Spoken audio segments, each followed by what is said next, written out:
Looking for something new to watch? All Media TV, the home of independent content. Subscribe now. Get your free 7-day trial. Order in and binge watch one of our series.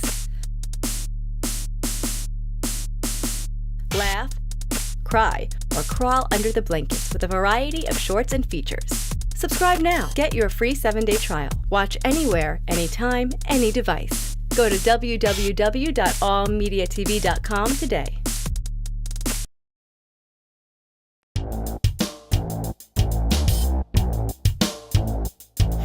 New Media Comedy Worldwide Studios. New Media Comedy Worldwide presents Comedy Legacy Series with Jim Mendrinos. And now, your host, Jim Mendrinos. Hello, everybody. Jim Mendrinos here. Welcome back to the Comedy Legacy Podcast. We have got a great show in store for you today. This gentleman is kind of the everyman of comedy. A very blue-collar comic. I've had the pleasure of knowing him for over 35 years. We have worked some really great gigs together, and we have worked in the trenches together. And what you're going to find is this comic has a genuine love for comedy. This comic has a genuine love for being on stage. And more importantly, he just loves his audience. You probably know him from his viral videos, but for the next hour or so, sit back, relax, and let's get to know Mr. Vic DiBitetto. All right, so this one's going to be fun for me. Today's guest is somebody that I've known you since I'm like 20 years old. And we have worked some of the best gigs in the world together, Montreal Comedy Fest and stuff like that. And We've done some really bad gigs together.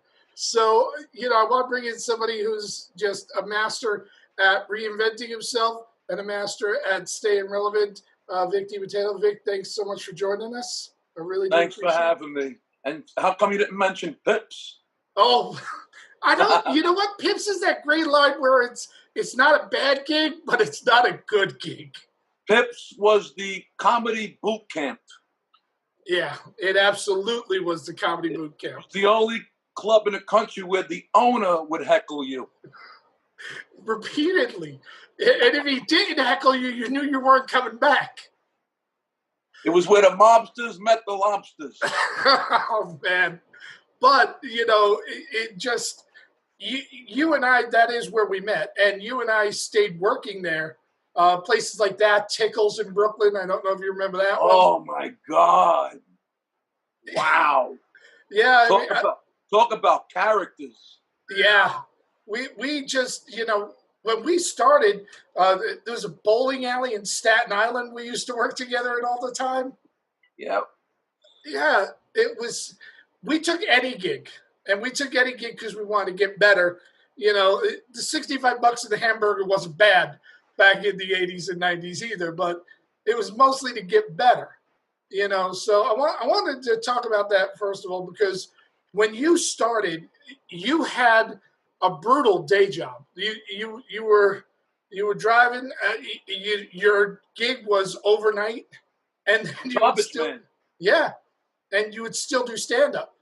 And after that, you were driving school buses, which were still overnight and doing stand up. Right. So you had to be committed to getting stage time. Well, I drove my garbage truck one night to Dangerfields because my route was in Midtown Manhattan. And I asked Tony Bavacqua, if I pick up your garbage, can you give me stage time tonight? And that's how it started. I just picked it up for one night because you start picking up other garbage companies' garbage, they don't like that. Yeah. So I did my set. I had a great set. Went back in my truck. I'm honking the horn, and the audience is waving at me as I'm pulling up First Avenue. I mean, come on. Yeah, that's a great intro into comedy. Here's what I love most about what you do. You reinvent yourself. I mean, when you started, you were in the clubs all the time, and then you got that little boost when you went to the Montreal Comedy Festival. And right. Like everything in comedy, it's feast and famine. Hit more lows, and then you come back again with the videos at a time when guys our age aren't doing online videos. What is it about you that makes you stay that creative and makes you always keep looking at what you do and finding better ways to do it? Well, first of all, I'm 59 years old. There was a point where I said to myself, I can't wait for the break anymore. I can't wait for somebody to give me a development deal. I went to Montreal in 1998. I was with me, Mitch Hedberg, Monique, a couple other guys under 3 Arts Entertainment. I thought that was it. That was going to be, but it went nowhere. Nothing happened. So fast forward, I started headlining, doing the clubs, doing the road, and supplementing, like you said before. I always had 2 jobs to supplement my income because I couldn't make enough to support a family. Whether it's picking up garbage, driving a school truck, a dump truck, a cement truck. So along comes the internet, the social media. I made a video called Bread and Milk about 7 years ago, and it went viral. I don't know what a viral video was, but I struck a nerve. It was 26 seconds of me walking from my house to the car, reenacting the paranoia that people go through during a snowstorm. And that video comes back every winter. It's like Christmas carols. That's the only viral video that keeps coming back. So Bread and Milk, but before that, I've been doing these videos since 2009. But I kept at it. I never gave up. Now I got a couple more viral videos. I just did one about message to the government. Yep. That one insane. The Newsweek and Time magazine interviewed me. I was on Good Day New York. It was because I struck a nerve. It didn't take sides. People made it political, of course, but I didn't take sides. I was talking about the government, about the stimulus check, about the working man is always getting screwed. But meanwhile, the corporations and airlines and cruise lines are getting... And I built a following because, look, I don't mean to blow smoke up my own ass, but I got people telling me I'm like the modern day George Carlin. I'm like, whoa, wait a minute. First of all, don't even put me in Carlin's league. But I'm striking a nerve and I'm being funny at the same time. I'm like the working man's comedian, but people are insane. Oh, you're a libtard. Oh, you're a Republican. I never said who I voted for. I never mentioned politics. People make it political. I'm common. Look, I'm getting all riled up already just talking about it. I'm common sense. I'm common fucking sense. Just be nice. Just treat people the way you want to be treated. That's all. I got a huge following. I'm selling out theaters and clubs. Then this pandemic came. Boom. Now I got no income coming in. I went from being on top of the world to now I'm doing this virtual comedy. Do I like it? I'm not comfortable with it. There's nothing like a live audience, but I got no choice. So necessity is the mother of invention. You got to keep reinventing yourself. Because this pandemic, I hate to say, is going to weed out a lot of the comics. I feel bad for these guys. I really do. You got to bring 12 people to a show. I'm thankful I passed that, but I'm still trying to forge ahead. I'm lucky. I'm doing better than most, not as good as some. Yeah. Here's what I love most about what you do, and I've always loved this, from you and me and Richie Triola in car rides to Western New Jersey, straight through to, when I worked with you at Gotham the last time. You've always stayed true to your blue-collar roots. You've always stayed true to, I'm going to talk about jobs, I'm going to talk about working, I'm going to talk about home ownership, I'm going to talk about family. You haven't, strayed from that message. While you're not political, you definitely are of the zeitgeist of people like my dad and your dad and my cousins and our family, the guys that are working 2 jobs to pay all the bills and do all that. Right. Were you ever tempted? Were you ever tempted to be more schmaltzy? Were you ever tempted to talk about the topics that the hipper comics were talking about? Or was it always about you talking about your truth? No, because if you don't have a passion for something, it just doesn't come out. It comes from the soul. I can't look. I'm not a clever comic. I'm not a Seinfeld. I just talk about me, my family, and what I'm going through. That's all. I'm not the. If you're looking to smile, go see Seinfeld. If you're looking for belly laughs, come see me. But, I don't think you give yourself enough credit because you say you're not clever, but I'm going to point to a bit that you've been doing forever, the heads bit, the mannequin heads. And that requires choreography, that requires mime work, that requires a lot of intricate physical comedy work that at first blush you wouldn't think you would do. But yet you did it, and it's brutally funny. It's amazing.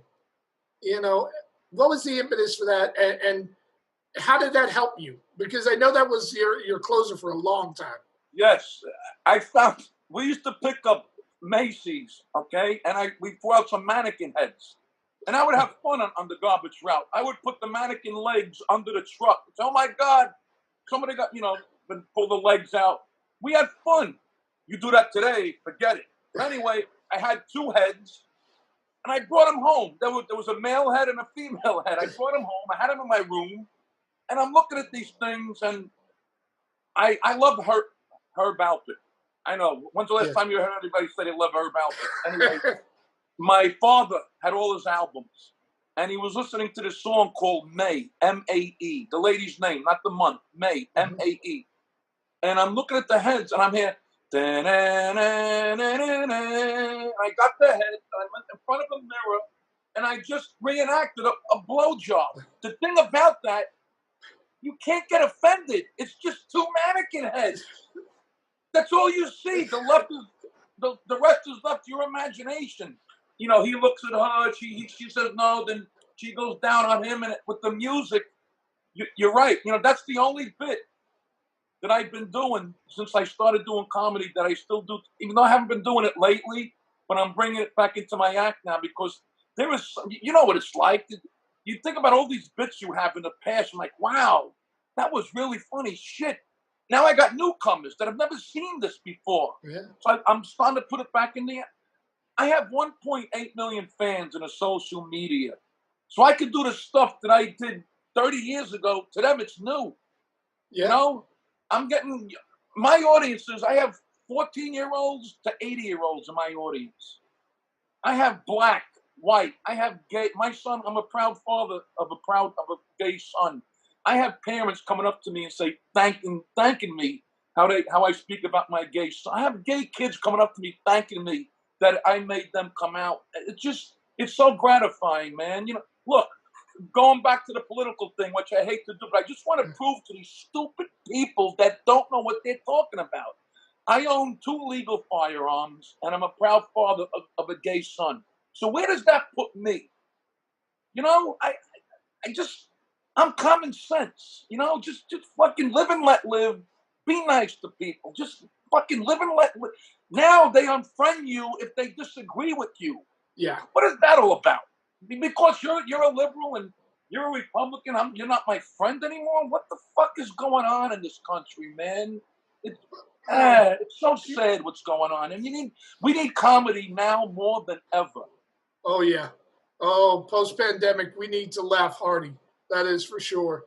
It's one of the things that I love most about watching you is when you're talking about your son, when you're talking about gay issues, or you're talking about, sometimes when you touch on stuff that's socially conscious, because you've got such that blue collar looking white guy in his 50s, everyone's expecting you to have one bent, and then you take them by surprise and you have fun with them. You seem to enjoy playing with them too, especially in the bits you do about your son. You really seem to enjoy, like, the audience is thinking you're going to go the other way. Yep. And yet you're playing with it. How much do you keep their preconceived notions of you in mind when you're writing the bit? You know what, Jim? I'm starting to, I just don't care. Look, if you don't like me, what can I tell you? I'm not going to please everybody. I did a video about the protesters. So many people unfriended me because, like, they were shocked that, this guy. Look, what's been going on with African Americans the past 400 years is a shame. I said, I believe in protesting, but not looting. That's all I said. And forget it. Oh, fuck you.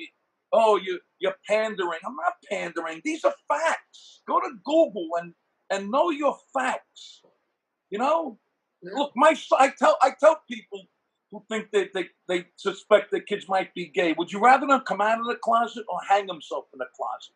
That wakes them. You could actually hear the gasp in the audience, like they can't. Wow, holy shit! So they're going for this guy who they were rooting for, and is in their corner. Holy shit! You know what? He's right. You know, look. I'm just doing what I can do, man. I got my audience. You like me, you like me. You want to friend me, fine. You know, it's just a shame. Could you imagine George Carlin on the social media? There's more than 7 dirty words. How dare you? I don't think you're. Oh, please. Richard Pryor, you're a racist. Just shut the fuck up, man. Don't tell me what to do and what not to do. You don't tell actors in Broadway what to sing. And give me a shout out. I'm not giving you a shout out. The show's about the man on stage, not you. Yeah. Now, I don't know if you can remember this, but you and I did a gig in Western Pennsylvania. And what people also got to know about you is that you're also one of the nicest guys out there. Back when I lived in the city and I didn't have a car, every time we worked together, you would always call me up and ask if I needed a lift. You know what I mean? You always checked on your fellow comics, which is, you know, remembered all these years later and important. But we worked a gig in Western Pennsylvania. I think it was Western New Jersey or Eastern Pennsylvania. And I was auditioning for a booker, and it was a booker you worked for already. And at the end of the gig, I didn't do that well. He didn't want to use me. And I'm coming back and I'm bummed.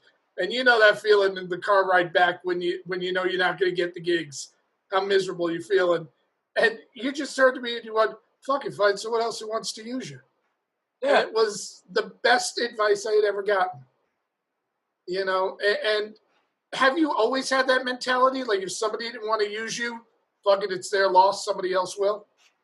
Exactly. It's their loss. It's their loss. Not you know, look, Jim, under the screaming and the spitting and the veins popping and the cursing, I'm a regular I'm a mush. I'm a softie. I really am. I love just be nice to me, and I'm even nicer to you. But don't fuck me, man. You know, it's who was that booker? You remember his name, or you can't mention it? I think it was Paul Solari. Like way back. I want to get in the car and go meet him right now. That's look. Everything happens for a reason. Yeah. Not one person is going to make your career. You know. I never give up, never surrender. You know what it's like. You're old school like me. I grew up in Brooklyn, you know, and being from Brooklyn back then, it's something you can't learn. Street smarts. It's something you can't learn or go to college for, and it toughens you. It hardens you. I'm thick-skinned, but I'm not gonna lie to you. When I get a negative comment, it hurts. It really hurts. Because people are stupid. They don't think before they write something negative. Just do your homework, man. Just know your facts before you state something ignorant about me. I hate that. Because that's how rumors spread, you know? Yeah. And I very much dislike the anonymity of the internet. You know, somebody with a screen name like, you know, Bob 5000 writes shit about you. You know, like, I grew up old school, like, sign your name. If I'm going to tell you I don't like you, I'm going to do a face-to-face. I'm going to sign my name to it. But that's gone. Meet me outside. None of this Zoom bullshit with your password. Just meet me outside at 10 o'clock. Please. Jim, the world that we grew up is no more. It's a different world now, man. It's a different world. But what are you going to do? You got to go with the flow. If you would have told me back in the 70s, that I'd be smoking pot with my daughter and I had a gay son, I would tell you, get the fuck out of here. But you know what? It's pretty cool. That was a great bonding moment, getting high with my daughter. I loved it. Yeah. You know what? I'm looking forward to when that happens for me.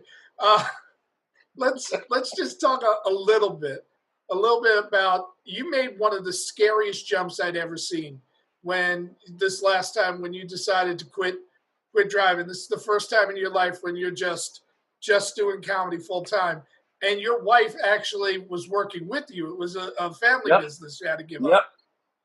No. No, you're getting confused. The garbage business was family business. Okay. But me and my wife, we worked on the school bus together. Okay. She was the matron, correct? Right. And so when you decided to stop driving, that meant you were both, at least temporarily unemployed until she could find another driver to work with.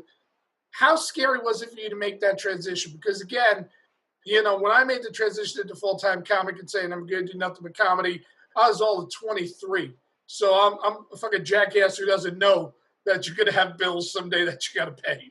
But you did it, in your 50s. You did it when, you're looking and going, okay, and I'm 20 years from retirement too. Yep. My kids called us from Scotland and were yelling at us. What are you doing? We were scared. Let me explain the whole story, first of all. About 5 years ago, that's when everything started really coming together in my career. The Bread and Milk went viral. Kevin James called me out of nowhere to be in Mall Cop 2. I got a manager. His name is Russell Best. I know him since 1996 when I did Warm Up. He was a producer of a TV show. I did a warm up for his show called Forgive or Forget. I don't know if you remember that show. Oh yeah, I do. Mother Love, she was the host. Yep. And we lost touch. Me and Russell. He moved to North Carolina. I moved to Florida. We lost touch. We reconnected on Facebook. He sat me down. He says, because I asked him a million times, Russ, can you manage me? Can you help me out? Because no one wants to help me. First few times, he says, Vic, I'm a TV producer. Another year passes, out of the blue, he says, Vic, you know what? I'm watching what you're doing on Facebook. The content, the videos you're putting out. Nobody's doing what you're doing. I'm going to take a shot. I have no idea what I'm doing, but I'm going to try to help you. Fast forward, now he's calling bananas and Uncle Vinny's and governors. He doubled and tripled my money, and he says, you don't have to drive a school bus anymore. He sat us down and he worked it out on paper. Says, let me just hand over the calendar. Let me take care of it. And me and my wife, we went to bed that night. When we went to sign at the office that we were resigning, we were looking at each other like, what the fuck did we just do? But you know what? You got to sacrifice. That's what it's about. You got to like you said, I was in my 50s.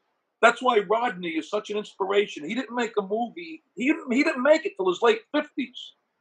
So that's why, as fucked up as it is right now, the American dream is still alive in this country. I truly believe that. Yeah. Now, you did act in Mall Cop 2. I actually got to direct you for a pilot that we did, that we're still trying to sell that damn pilot. Do you like the acting? Is that fun for you? I love it. I would really love to do more. And, once again, I'm not blowing smoke up my ass, but I'm me and my manager, we say, how come no TV executive or movie, even if you think I'm half talented, just my following alone, that translates to ticket sales. And, give me, I don't got to be the main star. Give me the uncle, the angry uncle, the angry father in a sitcom. That would equate to views on the Nielsen ratings. Because for the following, I have the most loyal and supportive fans. You can't imagine. It's just, I miss them so much. I hope this shit goes back to normal. Yeah, well, I don't know where you're quarantining, but in New Jersey, we got another month of it.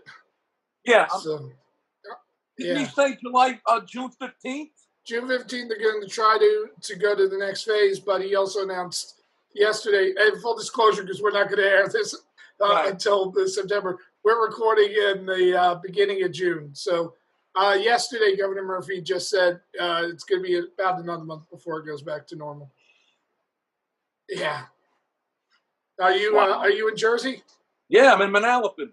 Oh yeah. So yeah, I'm up in Fair Lawn. Okay. Yeah. So hey. This is not good. This is not good. And I got to keep on top of that stuff in the studio. You'd be going through a pandemic. Unbelievable. I sat down the other day and I was going through the shit that I've kind of lived through that I have vivid memories of, like New York City, the blackout in '77. I'm sure you were there. Yep.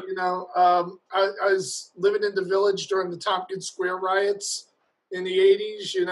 The other blackout we had in the 2000s, 9/11. Now 9/11. I kind of want the simplicity of my parents' life. All they were worried about was raising 3 kids. I'd trade that for no pandemic. Yep, absolutely. Yeah. It's scary. This is worse than 9/11. How fucked up is that? Oh, yeah. Both in body count and in impact. Wow. It really is amazing. Let's talk a little bit about this, because I talk to a lot of young comics, and a lot of the younger comics are afraid that comedy's not going to come back because of the pandemic. You and I lived through, in the 80s, the AIDS epidemic, and then the clubs got, half full because everyone was worried about it. Oh, I might catch it. They came back. Post 9/11, and the clubs came back. It's a really cyclical thing. Do you think the clubs are coming back, and how soon do you think they're going to come back? I think they'll come back eventually. I think we got another till the vaccine is found, at least. See, this is different. This is different because now you're worried about people sitting next to you laughing and their spit goes in your drink. I mean, look at me on stage. You know how many times I see spit go into somebody's drink? So what are they going to put plexiglass on the stage? That I could see. But what about the customers? They're going to have to, it's going to be half capacity at first. That's the only thing I could think of. But no way is it ever going to go away. People want to laugh, man. People, between that and having cabin fever and just wanting to get out and be entertained and go to a restaurant, I think it's going to come back, but very, very slowly. And guys like me and you, we're going to be okay. Like I said before, I feel sorry for these guys that are just coming up with the bringer shows. I mean, because clubs are going to book guys who are a draw and who have a name and have the experience. They're not going to. It's scary, man. That's what clubs are still going to be open. Who the hell knows who's going to go out of business? Then that's another thing. People are laying off. People are losing jobs. Who's going to have the money? There's so many different things to think about. But eventually, I'm shocked by I don't know if it's fake news or whatever, but they say the economy is picking up a little bit. But I don't know, man. It's going to come back. When? I don't know. That's the $68,000 question. Yeah. Well, whoever finds out first, we'll call the other guy and tell him. Yeah. All right. So I want to talk about this because you have always been one of my favorite nightclub comics. You use the room. When I worked with you in places like Governor's, I worked with you at some horrible little one-nighters. You talk into the crowd. You're very participatory. Now you work in theaters. Now you work in bigger venues. Has it been an adjustment to how you perform? Yes, because theaters, first of all, all you see is that front row. The lights are in your eyes, and the rest is black. There's very little, very little improv with the audience. But on the flip side, when you hear 1,600 people laughing, and you got to step back and actually wait to do your next bit, it's no greater feeling. But then again, on the other side, I love doing the clubs also because of that intimacy. Yep. They're both great, but the theaters have obviously pay more because there's more people. Yeah. But when I go back, I think I'm not going to see the theaters for a while. I'm going to be back in the clubs. Not back, the club that I've still been anyway. Governor's, Uncle Vinny's, Bananas, all those clubs. The bigger clubs, yeah. Because even if I have to do half a capacity show, one show for 4 nights instead of a theater, one show, 2 shows a month. I don't mind. Believe me, I can't wait to get I can't wait to get dressed and put on a pair of jeans again and cologne. I can't wait to get stuck in traffic. I swear to God, Jim, I'm not kidding. I can't wait to drive 3 hours to a gig and come home the same night.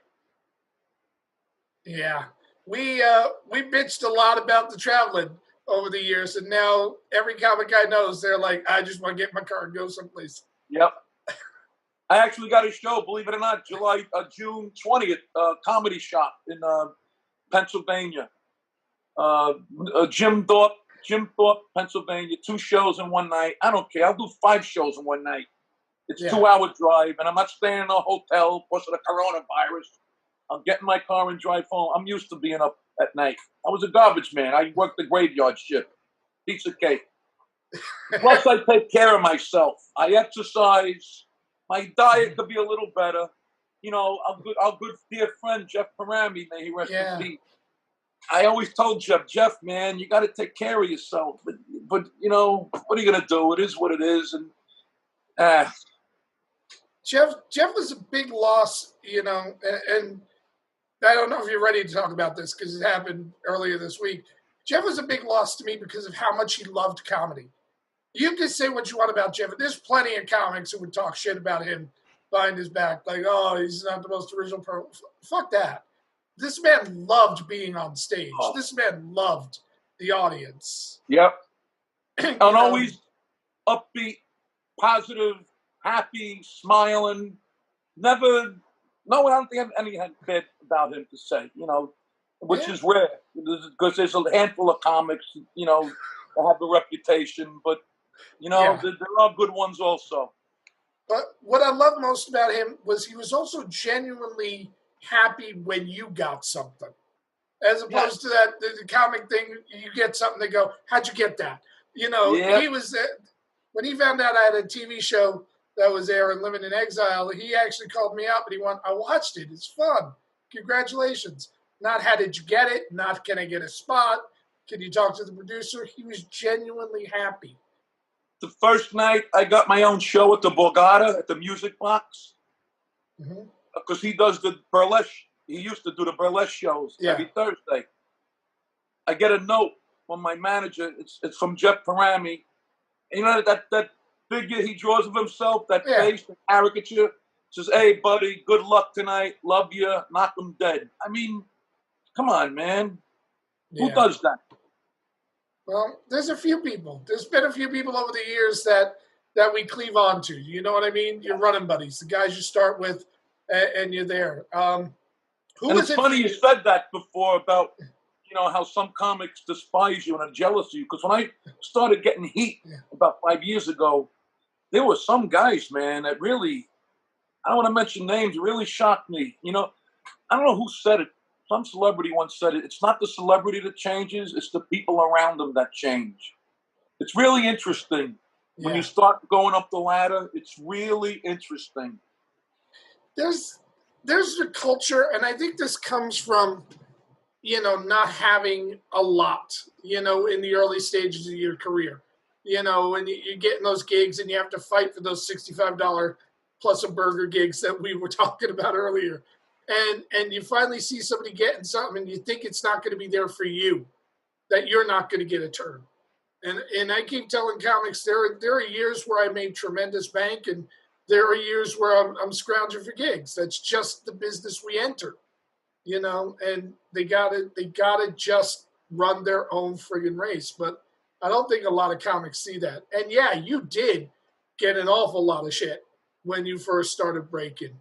You know, I would hear comics all the time going, you know, what'd he do to deserve it? They're like 35 years in the fucking trenches. 300 gigs a year for how many years? Jim, I was getting crucified by a couple of guys. And you know what the sad part is? A lot of my other friends who were friends with them, nobody had my back. Nobody stuck up for me. But you know what? That's okay. It makes you stronger. It makes you, and I never engaged. I forged ahead. So it's like Sinatra said, success is the best revenge. Yeah. You know, there's always going to be people that judge because this comics material isn't this or isn't that. You know, they're looking at a guy like you and they're going, oh, blue collar material. He doesn't work so hard to write it. He'll only do good in New York and New Jersey. Yeah. How can he be funny in the Midwest? Yeah. It's the same material he's been doing for 35 years. Why must he curse? Oh, please. I've heard it all. I got to address this one because I've known you for 35 years and I've worked with you. I work with you way more frequently than I think. I looked over my diaries and there hasn't been a year where I haven't worked with you. in my entire stand-up career. At some point, I'm always on a show with you. And your act changes. You do new material all the time. Thank You write a fucking ton, but you don't get credit for it. And I think you don't get credit for it because it's so intrinsic to who you are. You're one of those comics that makes it look like you're just talking. So everyone assumes you're not writing. Do you know what I mean?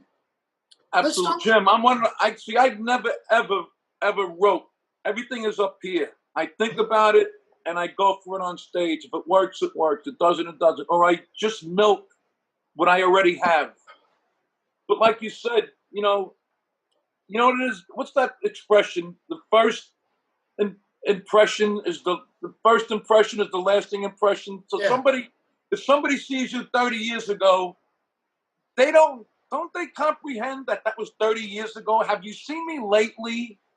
It's just the videos. That's not the videos. The content that I put out each day is just. I have 8,000 videos since 2009. I have a library of videos, and they're all different. I got characters. I do Tony Gaga. I do the old man, that guy. I do Ticked Off Vic. I got my cat Eddie. My people. I bring people into my life. People love my mother-in-law. They think they remind them of their grandmothers. I got my mother-in-law videos. It's just. Oh, people are so stupid, man. It's not jealousy. It's just they're so stupid. Yeah. Common stupidity has taken over common sense in this country. When I watch Sebastian Maniscalco, I take my hat off to that guy. I hear people, oh, he's another Dice. Oh, the fucking guy sold out Madison Square Garden. How many shows in a row? He's clean. He's good looking. His movements, I take my hat off. He's Italian. So in a way, that gives me inspiration, Yep. There's always a piece of the pie for everybody. I did a video in my backyard. Somebody writes on YouTube, oh, look at this. Look at my pool. Look at my beautiful house. Dude, I worked 2 jobs since 1978. You can have it too, instead of being a miserable fuck. When I see successful people, it inspires me. I don't get jealous of them. Good for them, man. They worked for it. Good for them. You touched on something that amazed me. You don't write stuff down? You never did. Never, ever. Isn't that sick? That's fucked up. I know. I can't. When I get a pen and paper, I'm blank. I can't do it. But yeah, I'm not saying that's the right or wrong way. Every that works for you. There is no right or wrong way. That's what works for you. But how do you remember all the material? Or does it just go away and come back when it comes back? Look, like my wife always says, I can remember the whole dialogue to Goodfellas, but ask me to get something in the closet, I have no idea where I put it. I don't know. I remember certain things, it's just all up here. I don't even record myself, which I should do. I can't watch videos. I can't watch my stand-up film of me on. I hate it. But my videos I can watch over and over. That's another thing. I can't watch my stand-up. I'm like, I cringe. It's weird. Do you just see your faults, or do you just not like the video? Because when I watch my videos, I'm seeing all the shit I did wrong. Oh yeah, all the time. You say, shit, I should have said that there. I should have did this. Yeah, we're our own worst critics. Come on, if we could get a standing ovation from 500 people, the one guy sitting like this will irk the shit out of us for a month. How come he didn't stand up? We're fucked up in our own mind. We really are. Meanwhile, the guy's probably wheeling out in a wheelchair. He can't stand up. Let's talk about the videos, because I know that Got to Get the Bread and Milk is the one that puts you on the map. To me, my favorite video of yours is the coffee video. I absolutely love that, and it's the simplest video. It is just so basic, and how do you get the idea for the videos? Well, I get the ideas. Some of them are premeditated, but some of them just, now the coffee video, my wife was making coffee, and it brought me back when I was a kid. I'm sure the Greek family was the same thing to the Italian family. Every time it was time for coffee, it was like a big fucking production. My mother, who wants coffee? What do you want, black or brown? Demi-tache? I'm making espresso. Does anybody want coffee? So I just took it to the next level. I'm walking around. I did like 4 videos. I did one where I went into a store, and the guys follow me.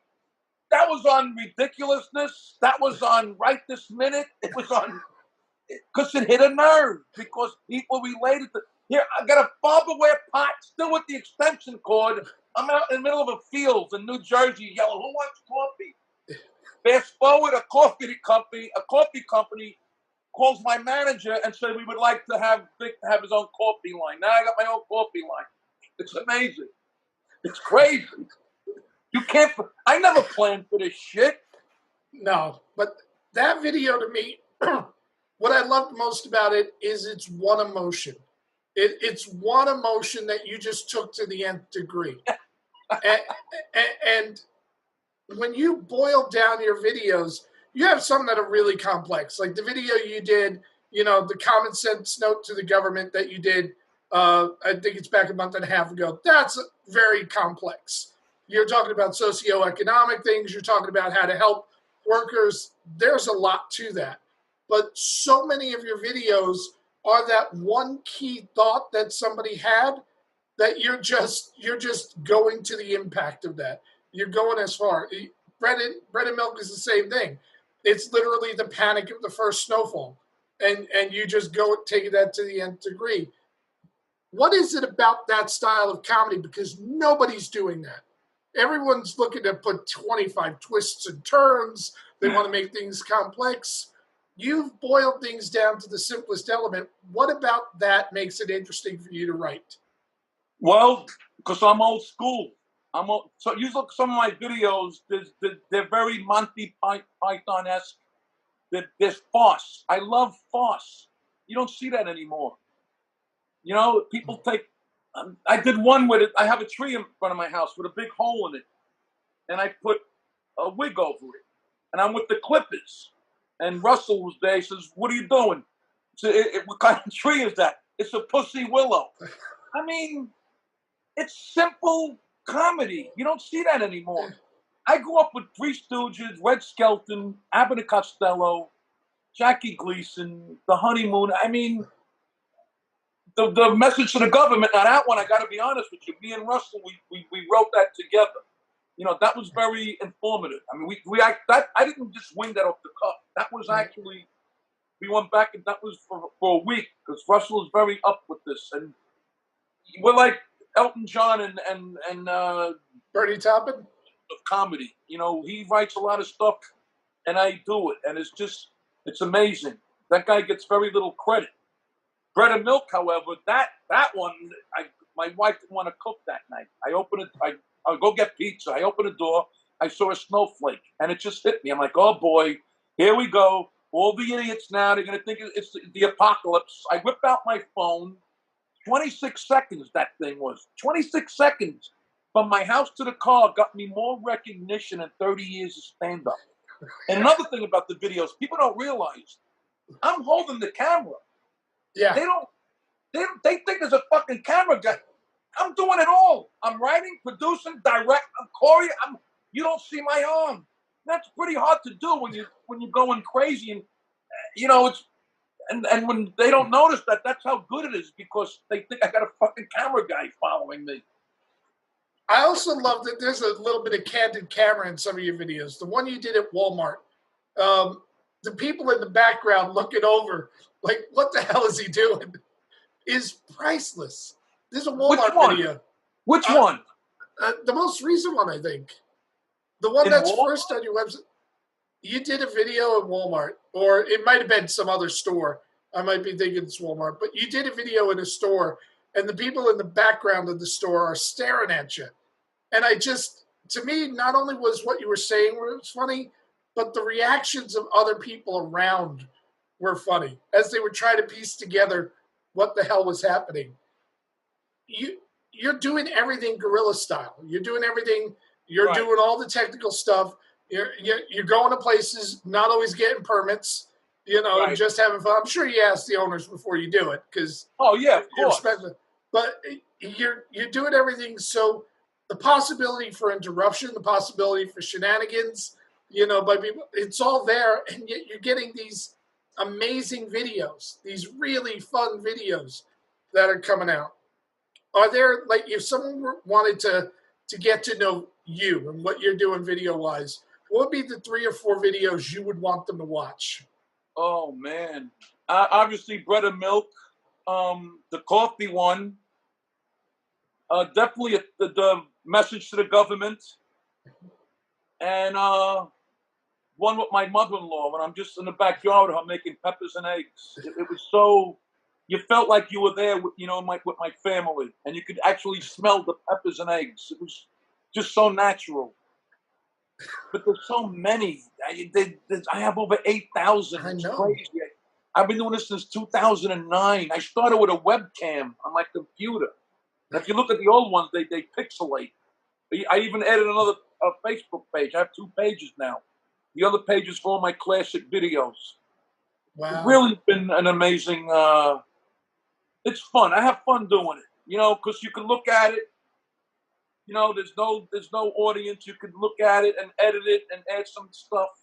But it's been... I'm just riding the wave, man. I'm a lucky guy. I can't complain. We'll see how this whole pandemic pans out. I think I'll be all right. We'll be all right. Yeah. You got to think positive, man. You can't, because this negativity and so many people message me that they say my videos get them through their depressions. I had a fucking soldier in Afghanistan said that he had a gun in his mouth and he's played one of them. I don't know why he played the videos while he had a gun in his mouth. Maybe it happened to be on. But he said, I saved him from blowing his brains out. I mean, come on. I go from, here's what it's like being me. Typical day. I go from a message like that to, fuck you, you scumbag, white ass. You don't know what the fuck you're talking about. It's crazy. It's really interesting. It really is. People are amazing. Now, yet, even with all the negative stuff you get, you haven't changed message. You haven't changed brand. You're staying true to what you're doing. What do you want to do? Like, you're nowhere near done. You're going to be doing this for the next 20, 30 years. What are the goals that you want to get to moving forward? Oh, man. I would just, what I would really love, the ultimate, just a little role. And look at Susie Essman and JP Smoove. Just a little role in a great TV show. That's all. I don't need to be the main guy. Just give me a little role for the next 5 years, get the royalties. And then when they replay a little, not even so much a sitcom. I don't know. Just definitely acting. I don't know, a movie, Bread and Milk. I mean, Mall Cop 2 was a great experience. I thought that was going to, that was a gift from nowhere. That was a great experience. Kevin James was phenomenal to me, but definitely acting. But the stand-up, I will never stop doing. Look at Rickles. He did it till he was, 90? He was in a wheelchair. I will never stop doing stand-up as long as my fans come out to see me. And they're definitely going to keep coming out to see you. Just a couple of more quick things before I let you go, because you've been really generous with your time. When I started, there were a whole lot of comics that I looked at and I saw. For instance, I saw Freddie Prinze on The Tonight Show, and that was the moment I was like, I want to be a stand-up. Who are the guys that inspired you to try this? Oh, hands down, George Carlin. George Carlin, Richard Pryor, but George Carlin. Steve Martin. When he came up with that out with the white suit and the arrow through the head, and I'm like, wow, but I had all of George Carlin's albums. I mean, he was, to me, not only hilarious, he was a genius. And I just got a message from George Carlin's daughter, a private message. This blew my mind. I'm like, are you kidding me? She said, if my father was alive today, he would love to see what you were doing. I'm like, oh my God. Wow. But yeah, George Carlin. As far as the guys today, I like Bill Burr. I like Sebastian. I like Kevin Hart. No, I like, but I don't really listen to much comedy. You know, it's like a guy that works at a pizzeria. The last thing he wants to eat is pizza. I don't, you know what I'm saying? I get it. But, I try to focus on me. I don't try to get into all the negativity. I just surround myself. I keep my circle small. You know, the smaller the circle, the less drama. I worry about my wife, my kids, my manager, and good guys like you, man. This is so nice what you're doing, Jim. Oh, thank you. It's so nice that you came on. There's a whole lot of comics that can get to learn from you, and that's important. You and I also have that same thing. We keep our circle small. You know, I know every comic, but the ones that I call friends is a much smaller list. You know, I don't know how it was for you when you started out, because I think I started out more in the city and you started out more on the road. But I had a group of comics that looked out for me, like saw me and just took care of me. Didn't ask them to, they just did. You know, people like Barry Berry looking out for me, people like Sam Kennison, who pulled me aside and told me a couple of things. Who were the guys that, when you started, looked out for you? Like the old guard that kind of put you under their wing? John Maroney. Richard Jenny. Yeah. Boy, do I miss him. Yeah. Wow. There was a guy, what a genius. Clean. I would kill for the bits that he probably threw in the garbage bag. The part of this sucks. I would kill for those. I would do those. Richie Triolo. Yeah. I guess Otto and George. I mean George, not Otto, not George. It's a pair. You know, the whole you can't separate them. Without a doubt. Yeah. But nobody now, you know, since I've been getting heat, the circle got smaller and smaller. It's just word of advice. Just be careful, Jim. Just be careful and be smart. Yeah, well, that's what we got to do. So where can people find you? I know you're all over, but where do you want them to look for you? Well, first of the easiest thing, worst case scenario, if you can't figure out how to spell my last name for my website, just Google me. All you got, once you type in Vic D, I'm right at the top before Vic Damone, but VicDiBitetto.net. Mm-hmm. My Facebook page. I got an album out now that's on iTunes. It's 18 on the charts. It's going, since that message to the government, it's going up and up, and it's on iTunes, Amazon. It's called Working Class Zero. That was taped the Governors. Just Facebook, you know, I update everything on my Facebook page. I got a classic page that shows my classic videos. Mm-hmm. But then the website is where, you know, I got merch, I got coffee, I got coffee mugs, I got T-shirts that say I got a guy, I got VicDiBitetto.net. DiBitetto. VicDiBitetto.net. And I know you didn't mention, but I got to mention it, your YouTube page, because you could actually get lost for days on your YouTube page having fun. Let me show you something. Yeah.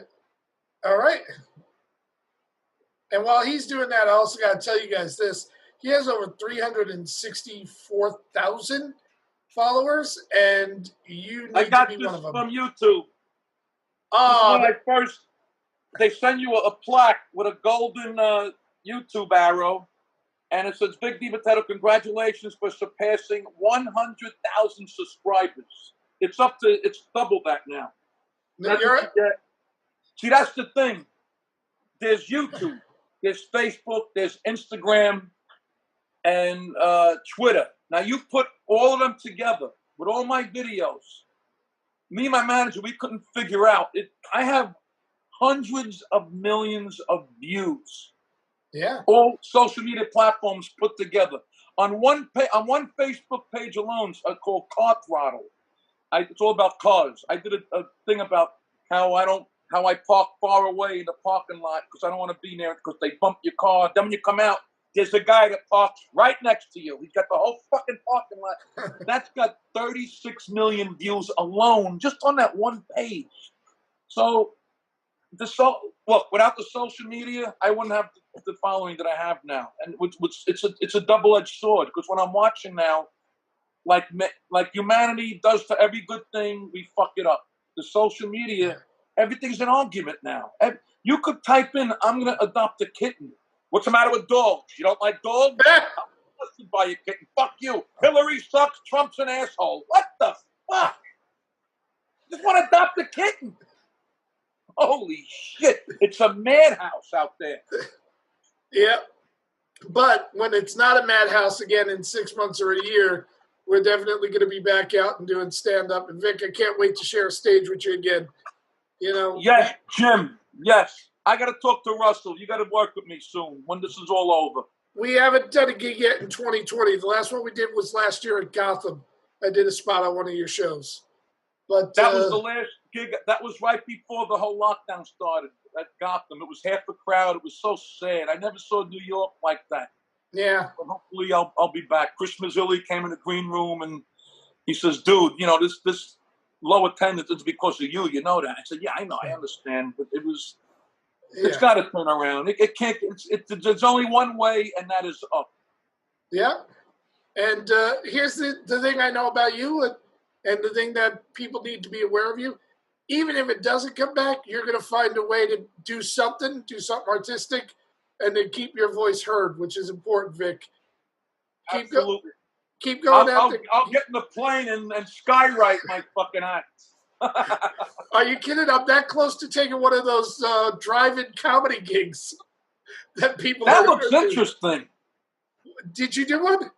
No, but they're doing it down in Florida now. They're doing them in New York and New Jersey too. I just got offered one in Astoria, and I'm there like, I don't know.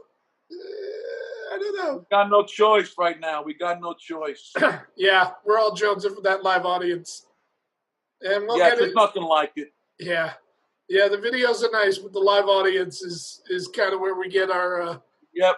That's where we get our. That's our drug. That's our drug as we get older. There's nothing like it. You know, the bullshit of the business all goes away once you're on that stage and you get that first laugh. It's like once the needle is hooked, it's like, oh man, there's nothing like it.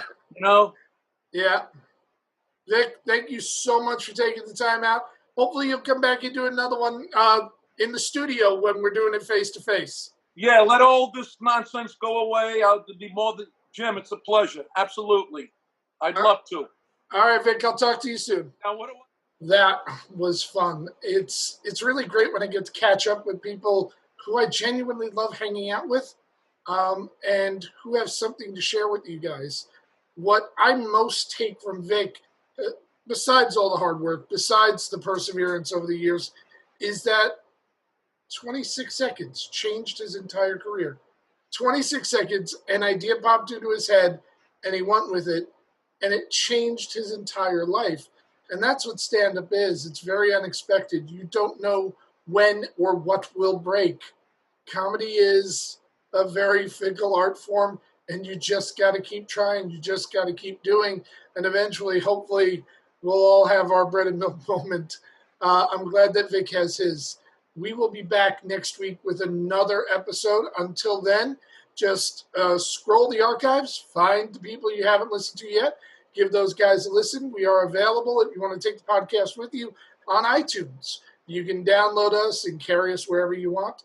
But we will be back next week with another great comic, more people to learn from, and enjoy your night. I'm Jim Mendrinos. This is the Comedy Legacy Series. Bye-bye, everybody.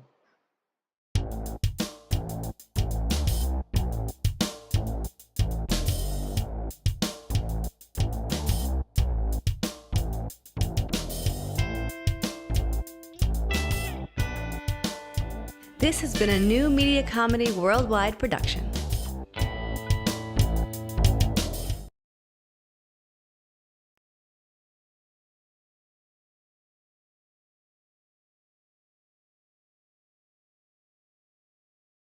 For aired 3 p.m. Eastern on New Media Comedy TV YouTube channel.